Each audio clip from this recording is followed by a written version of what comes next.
Hay muchas cosas que suceden y no por causa de Dios, sino por causa de que nosotros, teniendo autoridad, no la estamos ejerciendo.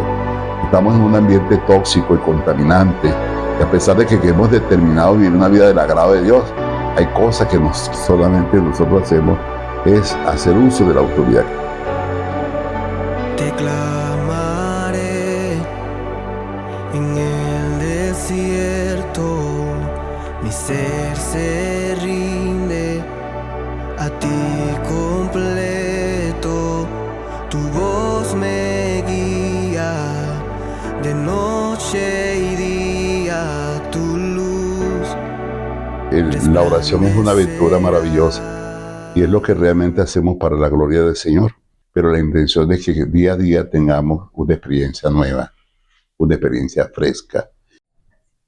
Entonces, paso a paso, dándole firmeza a lo que es una oración eficaz, estamos hablando de lo que es importante es la identidad como hijo y la santidad como hijo, porque sé santo como vuestro Padre que está en los cielos es santo, es decir, que mi santidad no debe ser una carga, mi santidad tiene que ver con la identidad de quién soy, un hijo de Dios y que tengo su espíritu en mí.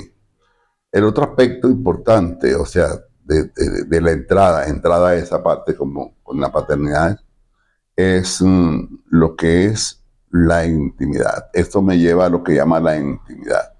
Yo no puedo pretender enseñar o hacer cosas que no desarrollo a nivel personal, es decir, mi propia experiencia debo transferirla y yo debo generar mi propio alimento, mi consumo propio. Hay personas que nos piden la oración, ay, ore por mí, sin lugar a duda que eso está muy bien, pero yo no puedo depender de la oración de otro. Cuando alguien está convaleciente, lo llevan a un hospital, a una clínica, le ponen oxígeno y le ponen un suero intravenoso para tratar de levantarlo de la condición en que está. Pero no puedo vivir todo el tiempo con una oxígeno, ni con una suero en mi vena. Eso es un momento muy particular porque requiere luego de mi sistema inmunológico, luego todo mi sistema debe funcionar para generar en mí los nutrientes y yo seguir adelante.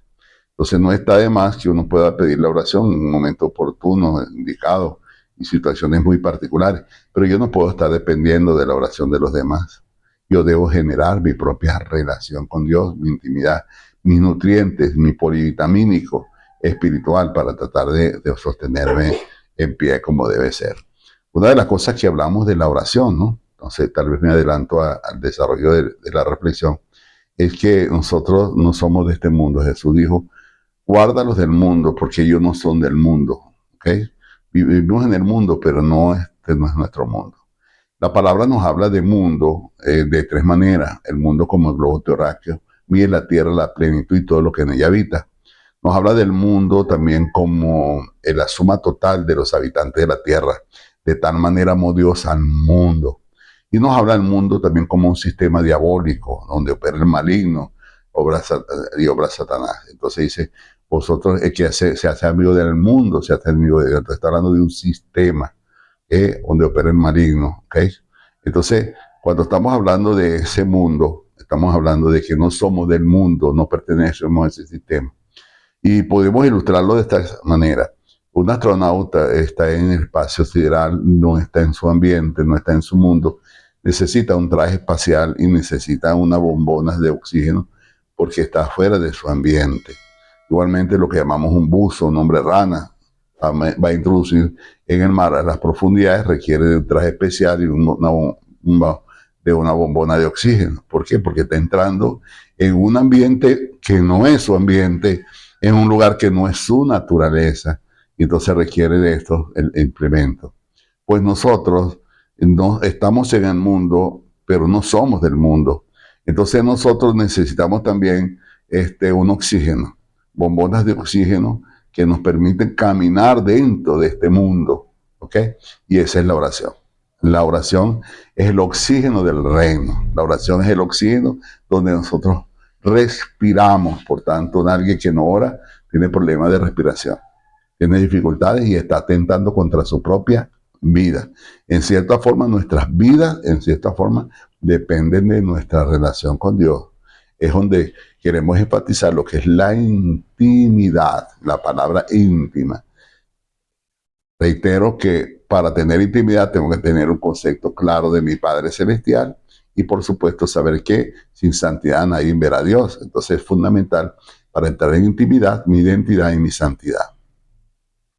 Dice Mateo capítulo 6, versículo 6 en adelante, dice, mas tú cuando ores, entra en tu aposento y cierra la puerta.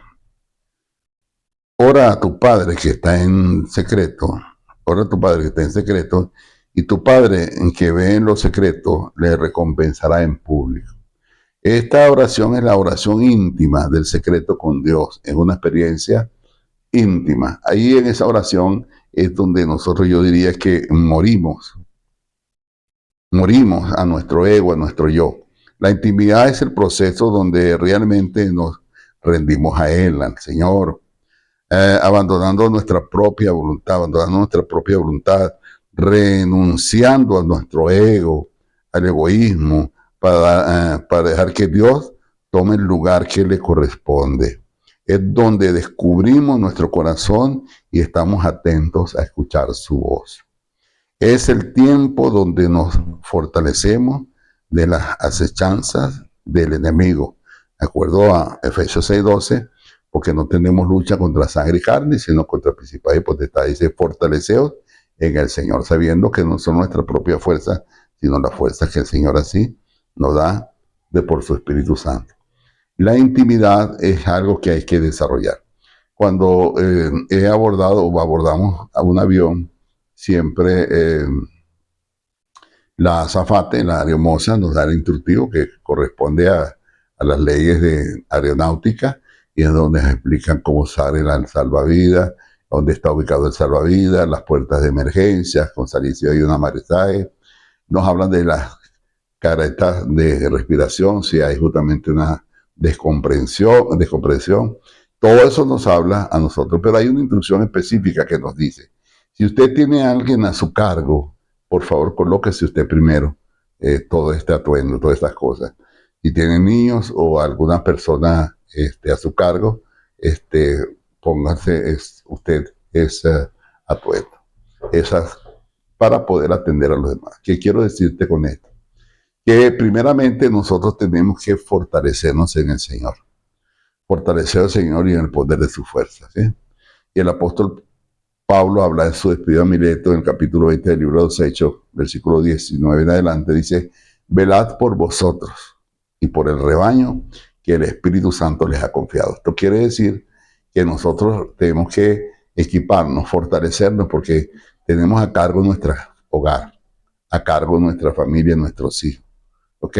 Mateo 24 dice, ¿quién es el padre de familia que no sabiendo a qué horas venir el ladrón, vela de noche y de día para que su casa no sea minada? Es decir, tomo ese texto para ilustrar.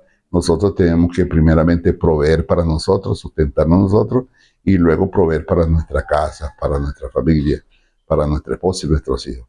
Desde mi experiencia personal, se las quiero compartir primeramente, después de adorar al Señor y alabarlo, yo me pongo en su presencia. Le pido que me guarde, que me cuide, que me fortalezca, que me vitalice, que me vigorice, que me repotencie. Y le digo también, Señor, no me dejes, Señor, envejecer espiritualmente, sino dame ese antídoto de tu Espíritu Santo, es el elixir de la juventud espiritual, que no me dejes declinar ni desmayar, sino ante bien mantenerme fiel y firme en mi asignación, en mi oración, en mi relación con Él. Entonces me pongo, le pido que me guarde. A pesar de que han pasado los años, le digo, guárdame, Señor amado. Jesús dijo, velad y orad para que no entréis en tentaciones. Él dice que la carne es débil, mas el Espíritu vivifica. Quiere decir que el Señor nos dio un método para cómo resistir las tentaciones. Es velad y orad para no entrar en tentación. Entonces, no, siempre estamos tentados, siempre hay escenarios que quieren atraparnos, quieren cosas, propuestas inadecuadas, indebidas. Estamos en un ambiente tóxico y contaminante, y a pesar de que hemos determinado vivir una vida del agrado de Dios, hay cosas que nos quieren salpicar, pensamientos, razonamientos, ideas, a veces viendo la televisión, a veces viendo el Facebook, las redes, a veces en conversaciones y en muchas conductas y comportamientos de este sistema corrompido que de alguna forma u otra quiere afectar nuestras vidas, como el lodazal. Uno anda con una ropa limpiecita y de repente pasa el carro, levanta el polvo o pisa agua y nos salpica el charco. Y entonces tenemos que lavarnos, limpiarnos y cambiarnos de ropa. Así la vida en santidad. Tenemos de continuo lavarnos con la sangre de Cristo, limpiándonos, porque a pesar de que hemos determinado vivir para Dios, siempre hay cosas que quieren salpicarnos. ¿Okay? Entonces, es tremendo esta parte. Nosotros tenemos que fortalecernos. Yo necesito cuidar a mi esposa, a mis hijos, a mi familia. Las heridas más fuertes de un ministro son la familia. Por tanto, debemos proveer. Dice que el que no provee para su casa, el tal no provee, que es un incrédulo. Pues yo tengo que proveer tanto seguridad, provisión, bendición y también el resguardo que yo puedo hacer por mi casa en la oración. Si yo no puedo orar por más nadie, no oro. Pero por lo menos oro por mí, me pongo en las manos de Dios y oro por mi esposa y por mis hijos, por mis nietos y también en el caso mío hasta por mis nietos. Después que yo cubro mi intimidad con Dios, yo voy a orar por mi esposa y por mi familia en el orden correcto y por supuesto en el otro sentido, pues yo puedo entonces orar por la congregación, por el liderazgo, por el ministerio. En este caso, oro por aquellos que por su gracia Dios del cielo cobijan bajo este manto apostólico, paterno, los medios donde yo fluyo, las personas que están a mi lado, y después la iglesia en general como cuerpo de Cristo, y luego me meto sobre Tierra de Gracia, Venezuela, y así como esto voy llevando un orden, pero siempre parto de mi intimidad y de proveer para mi casa a través de la oración. Entonces, todo eso lo hago en mi intimidad con Dios, ¿ok? En mi forma de renunciar al ego, al yo, al egocentrismo, a esas ideas ilusas, a las emociones, porque el corazón del hombre es engañoso. Y dice su palabra ciertamente, 2 Corintios 11:3 dice, tengo temor que así como la serpiente antigua con su astucia engañó a Eva, vuestra mente, vuestros sentidos, dice otra versión, sean extraviadas de la verdadera fidelidad de Cristo Jesús. Entonces, qué tremendo es que estamos en una comunión con Dios, porque está hablando de la relación del Edén, y hayan interferencias del enemigo. Todo eso se resuelve en la intimidad con Dios. Dice en el libro de Hebreos que el Jesús en los días de su carne, en otra versión dice, en los días que fue humano, clamó a aquel que le podía librar de la muerte y fue escuchado y hecho, y habla de justamente, y fue oído y fue constituido como nuestro sacerdote. Y Cristo está hablando de su tiempo humano. Y Él es nuestro ejemplo típico de su intimidad allá en Getsemaní, de su relación íntima. Él no abrió su corazón en otra parte, pero la intimidad manifestó su estado emocional y su situación apremiante que estaba por su vida. Aún ni siquiera, aún no lo hizo público, sino que lo hizo con personas muy acercadas, muy cerca de él, como fue Pedro, Juan y Jacob. Entonces, la intimidad es donde yo me desnudo, si le puedo decir así, me descubro ante Dios y le hablo con detalle todas esas luchas, todas esas batallas que no lo hago en público, ¿ok? Y en esa intimidad es que recibo el refrigerio, la fortaleza para seguir adelante en la obra de Dios. Entonces, el otro elemento importante, estamos hablando de la identidad, que va con la santidad de la mano, estamos hablando justamente de lo que es la intimidad, que es esa relación íntima con Dios, y también tenemos que hablar del poder, ¿ok? Porque el Señor nos habla en Hechos 1:8, pero recibiréis poder cuando haya venido sobre vosotros el Espíritu Santo, y me seréis testigos en Jerusalén, en toda Judea, en Samaria y hasta los confines últimos de la tierra. Está hablando de que realmente en el Espíritu Santo nos equipa la capacidad. Lo que tenemos nosotros es por su gracia y el poder de su Santo Espíritu para ejercer nuestras funciones. En la intercesión necesitamos la total dependencia del Espíritu Santo. Mire como dice Romanos 8, capítulo 26, Romanos 8, versículos 26 al 27. Y de igual manera que el Espíritu Santo nos ayuda en nuestra debilidad. Pues, ¿qué hemos de pedir como conviene? No lo sabemos, pero el Espíritu mismo intercede por nosotros con gemidos indecibles. Mas el que escudriña el corazón sabe cuál es la intención del Espíritu, porque conforme a la voluntad de Dios intercedemos por los santos. Ese texto nos hace ver un desarrollo de la intimidad con Dios y entender que a veces nosotros tomamos, nos toman, hemos visto alguna película, escuchamos noticias y muchas veces oramos, de eso lo vamos a hablar en otra ocasión, oramos en base a lo que observamos, lo que oímos, lo que vemos. No está mal, pero hay una dimensión donde nosotros no estamos viendo y es donde el Espíritu Santo nos introduce. La oración más efectiva es cuando somos direccionados por el Espíritu Santo, porque Él nos lleva a la realidad, a la causa raíz del problema.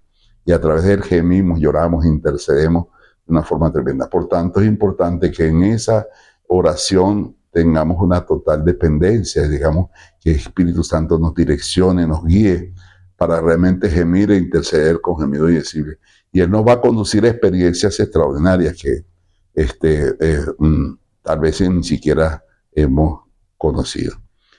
También dice Hechos capítulo 20, versículo 28, dice, por tanto, mirad por vosotros y por todo el rebaño que el Espíritu Santo os ha puesto por obispo, para que apacentéis la iglesia del Señor, la cual Él ganó por su propia sangre. Hay que entender algo también, que la máxima autoridad de la iglesia es el Espíritu Santo. ¿Cómo usted me dice? Los ministros somos la autoridad delegada, la máxima autoridad delegada, o sea, la autoridad representativa del Espíritu Santo en la tierra, como lo dice Efesios 4:11. Entonces, los 5 ministerios somos la autoridad representativa del Espíritu Santo en la tierra, pero la máxima autoridad del Espíritu, la máxima autoridad de la iglesia es el Espíritu Santo. ¿Ok? ¿Cómo lo hablamos? Bueno, podemos decir que en el capítulo 3 del libro de los Hechos dice, ministrando en oración y oración, la iglesia habló al Espíritu Santo y dijo, apártame a Bernabé y a Saulo para la obra del ministerio que les he encomendado. Hechos 15:15, le ha parecido bien al Espíritu Santo y a nosotros. Juan, Hechos 16, Pablo deseando pasar a Asia, el Espíritu Santo se lo impidió. En el 17, teniendo una experiencia, entendió que era de pasar a Asia y pasó. O seguimos también allá que justamente en Hechos 19, Hechos 20 dice, velad por vosotros y por el rebaño, lo que vamos a leer, de que el Espíritu Santo les ha confiado. Y Romanos 8 dice que el mismo Espíritu, o ciertamente el que es guiado por el Espíritu, tal es verdaderamente el Hijo de Dios. Y en Apocalipsis, capítulo 2 y capítulo 3 dice, el que tiene oído, oiga lo que el Espíritu habla a la iglesia. Quiere decir que la máxima autoridad de la iglesia es el Espíritu Santo y los 5 ministerios somos la autoridad representativa del Espíritu Santo de Dios. Entonces, entendemos que debemos buscar realmente esa total dependencia del Espíritu Santo para poder movernos, ¿sí? En ese nivel. Continuamos este paso a paso. Identidad, ¿okay? Poder, y vamos a hablar ahora de autoridad. La autoridad, tomamos como base lo que dice Efesios capítulo 1, versículos 20 al 23. Dice, la cual operó en Cristo resucitándole de los muertos y sentándole a su diestra en los lugares celestiales, sobre todo principado y autoridad y poder y señorío, y sobre todo nombre que se nombra no solo en este siglo, sino también en el venidero, y sometió todas las cosas bajo sus pies, y le dio por cabeza sobre todas las cosas a la iglesia, la cual es su cuerpo, la plenitud de aquel que todo lo llena en todo. Este texto nos hace ver que el Señor dice que sometió todo principado y potestad bajo sus pies y lo dio por cabeza a la iglesia, la cual es su cuerpo. La palabra cabeza ahí habla de autoridad, ¿ok? A su iglesia, la cual es su cuerpo, y de donde dice que mora la plenitud de aquel que lo llena en todo. Entonces quiere decir que se me da también la autoridad y yo necesito entender lo que es el poder, lo que es vivir bajo esa autoridad que el Señor me ha conferido en Jesucristo nuestro Señor. Hay muchas cosas que suceden y no por causa de Dios, sino por causa de que nosotros, teniendo autoridad, no la estamos ejerciendo. Y entendemos lo que dentro de la historia de Venezuela se habló de lo que es un vacío de poder. Y el vacío de poder es cuando una autoridad legítimamente constituida no está cumpliendo sus funciones. automáticamente hay un vacío, y el maligno aprovecha son los vacíos. O sea, muchas cosas que suceden en nuestras vidas personales, familiares, empresariales, en congregaciones y en nuestro país, es porque siendo una autoridad no la estamos ejerciendo. Entonces, es importante que se nos dé una autoridad que Él sometió todo principado y potestad bajo sus pies y lo dio por cabeza a la iglesia, la cual es su cuerpo. O sea, esa autoridad es para ejercerla. Y no es autoridad porque estamos inmersos en un conflicto espiritual. Y solamente en Efesios 6:12 habla de tres áreas, a tres elementos. Dice que habla de las horas malas, habla también de las maquinaciones y habla de los dardos de fuego. Solamente Efesios 6:12 en adelante nos habla de tres formas de ataque: horas malas, nos habla de maquinaciones y nos habla de dardos de fuego. Si estamos inmersos en un conflicto espiritual, se me da una autoridad y se me da un atuendo para yo resistir en esa batalla. Por eso también se me da un traje blindado, el yelmo de la salvación, la coraza de justicia, el cinto de la verdad, el calzado presto del evangelio de la paz, el escudo de la fe y de espada, que es tu palabra. Se me dan los ángeles, porque los ángeles son espíritus ministradores a favor de los herederos del reino de Dios, siervos de los profetas y los que la guardan la palabra de este libro. Entonces se me da el escudo de la fe, y dice por sobre todo el escudo. ¿Por qué? Porque todas las armas funcionan por fe. Entonces, por sobre todo. Entonces, todo lo que yo hago es por un acto de fe con la obra gloriosa de nuestro Señor Jesucristo. Entonces, es interesante entender que si se me dio autoridad es para ejercerla. Y parte de la oración está ejercer la autoridad para romper y deshacer todas las obras que el demonio quiera hacer contra mi vida, contra mi hogar, contra mi familia, contra la empresa, contra el negocio, contra la congregación, contra nuestra nación Venezuela. Y así como ellos, pues entonces yo estoy sacando mis credenciales como funcionario del reino, haciendo uso de la autoridad que el Señor me ha dado para deshacer las obras del mal. Mire como dice también Colosenses capítulo 2, versículo 13.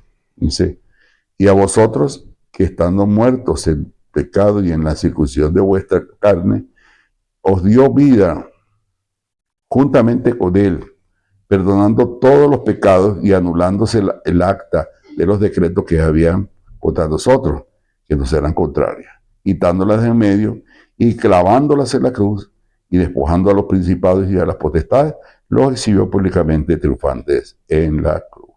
Entonces, tenemos que entender que si Él los hizo, solamente nosotros hacemos es hacer uso de la autoridad que nos dio. Santiago capítulo 4, versículo 7 dice: someteos pues a Dios, resistir al diablo y huirá de vosotros. La palabra someter es someter, y resistir es una posición. La resistencia es la posición, como los boxeadores que tienen una posición para pelear.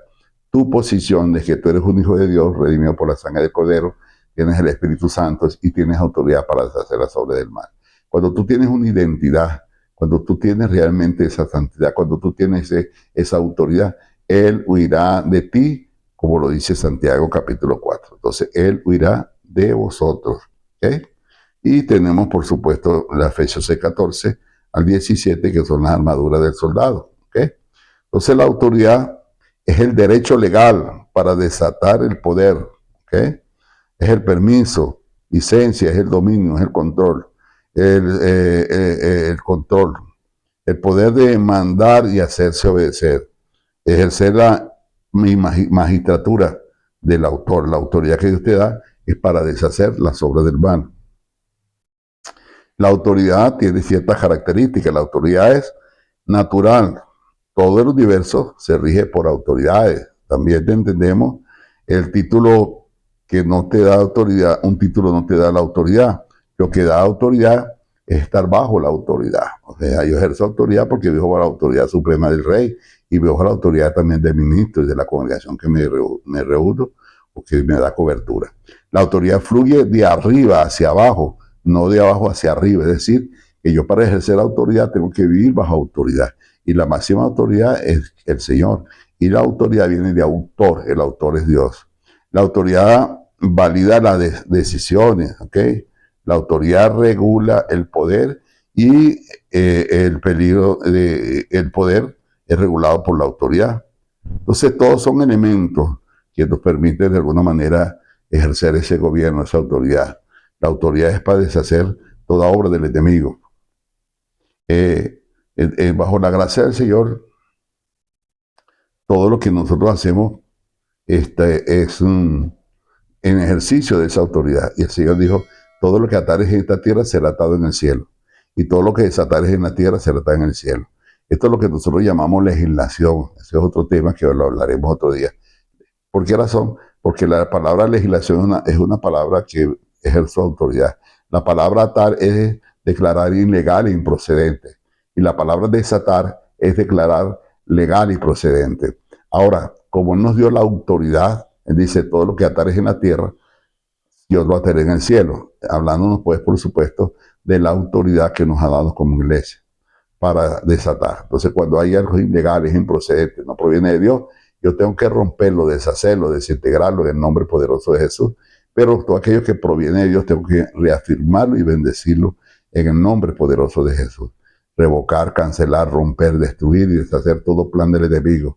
Y ordenarle al maligno que se vaya de casa, de tu familia, de tu empresa, de tu negocio, en el nombre de Jesús, por la confianza plena que el Señor te dice, que te da autoridad para hallar serpientes, escorpiones, echar fuera demonios, y ningún mal te acontecerá. Es decir, que no hay que tener temores de intimidación del maligno, sino que lo estoy haciendo en un acto de fe y obediencia al Dios Todopoderoso, como autoridad que Él así me ha entregado. ¿Okay? Entonces, hay muchas cosas que podemos hablar en este tema, que lo vamos a seguir hablando en alguna otra ocasión. ¿Okay? Lo que llamamos la oración corporativa, la oración de batalla y lo que es la humillación dentro de lo que es la oración. Entonces, pero sí es importante estos aspectos que estamos hablando para tener una oración eficaz. ¿Okay? Deseando que estos pasos puedan ser de provecho y de gran bendición, y en ocasiones oportunas continuaremos afirmando de algunos detalles que son para tener oraciones eficaces y efectivas y provocar resultados en nuestro diario vivir. Mis bendiciones. Yo no puedo pedir que otros hagan lo que yo no he hecho. Es decir, que la oración empieza por nosotros. Yo debo tener una relación con Dios. Yo debo sustentarme, nutrirme, fortalecerme en Él primeramente, para luego extender la mano. Muchas cosas que le estamos pidiendo a Dios, que Él no lo va a hacer. El resultado de aprender a vivir bajo los principios de Dios. En el desierto, mi ser se rinde a ti completo. Tu voz me guía de noche y día, tu luz resplandecerá.